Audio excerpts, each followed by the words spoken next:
Hoy vamos a hablar de una metodología de resolución de problemas denominada Deliro. Esta es una metodología cuyo nombre pues lo inventó uno de nuestros profesores, el profesor Abelardo Rodríguez, y condensa mucha del conocimiento común que tenemos los profesores acerca de la estrategia para resolver problemas de mecánica. Vamos a ver el significado de cada una de estas letras para que no se nos olvide cada uno de los pasos que tenemos que dar para lograr más fácilmente llegar a la solución. Aquí tenemos la metodología del Liro. La letra D corresponde a diagrama de cuerpo libre, la E a ejes, la L a leyes de movimiento, I de incógnitas y datos, R de relaciones dinámicas que se establecen entre las diferentes variables y finalmente pues las operaciones matemáticas que tenemos que realizar para llegar a la solución. El primer punto, diagramas de cuerpo libre, es muy importante puesto que ahí colocamos las fuerzas que conocemos que están actuando sobre una partícula. Y además, cuál es su aceleración. Pero no solo eso, un diagrama de cuerpo libre, por simple que pueda parecer, contiene varias hipótesis. Por ejemplo, cuando tenemos cuerdas o poleas sin masa, pues no les ponemos ninguna letra que signifique su peso. O la frase a punto de deslizarse quiere decir que no se mueve, pero está actuando la fricción estática máxima. O la igualdad de aceleraciones entre diversos objetos.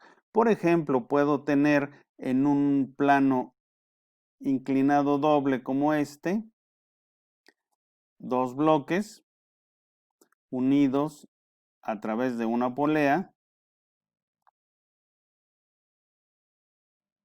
Y este puede estar con una aceleración hacia abajo, necesariamente este va hacia arriba con la misma aceleración.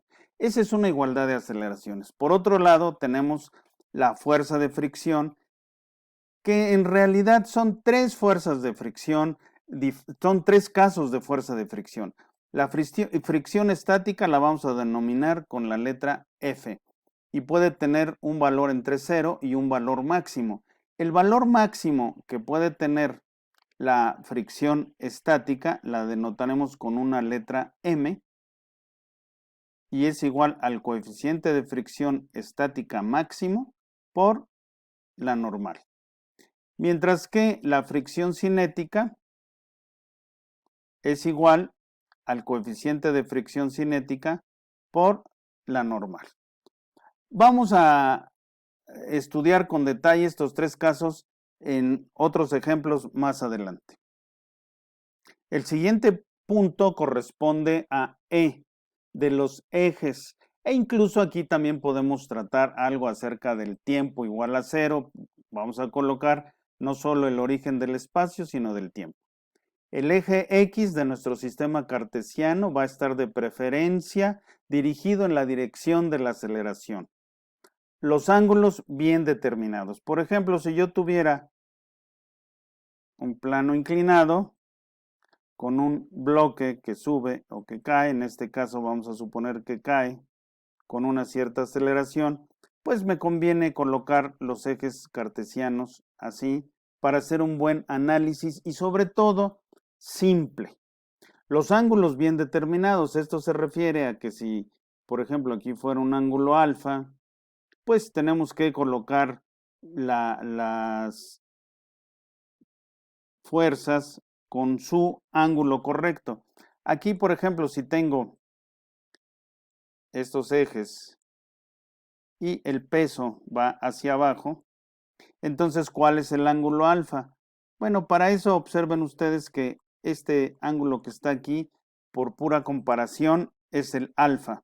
Entonces, este ángulo no puede ser alfa porque es el complemento a 90 grados. El que es alfa es este de aquí y debemos de tener cuidado. Otra cosa es que hay que ser congruentes con el signo más.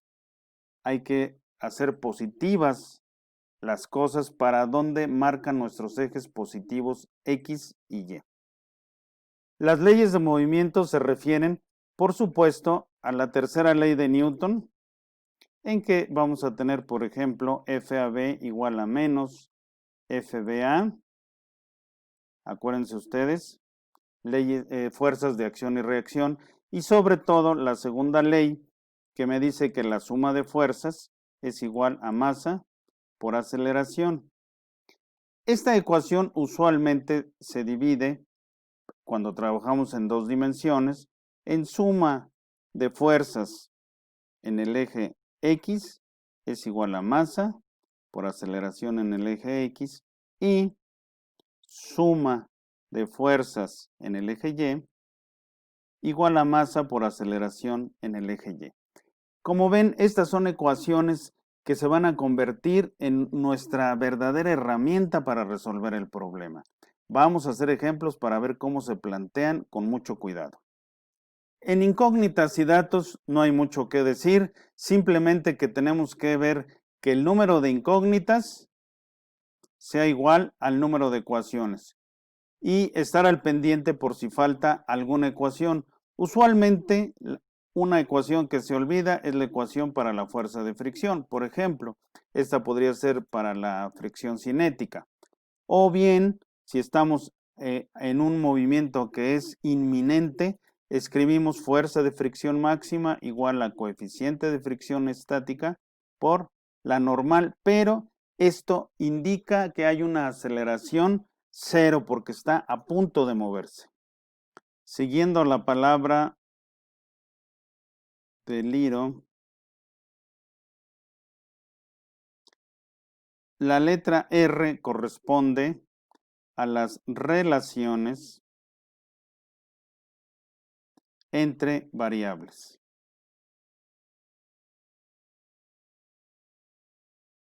Nuevamente, vamos a ver ejemplos para entender muy bien esta parte. Y la O simplemente es operaciones matemáticas. Operaciones matemáticas. Ojalá no olvidemos que entre las operaciones matemáticas algo muy importante es la verificación de nuestra solución. Muchas gracias, hasta la próxima.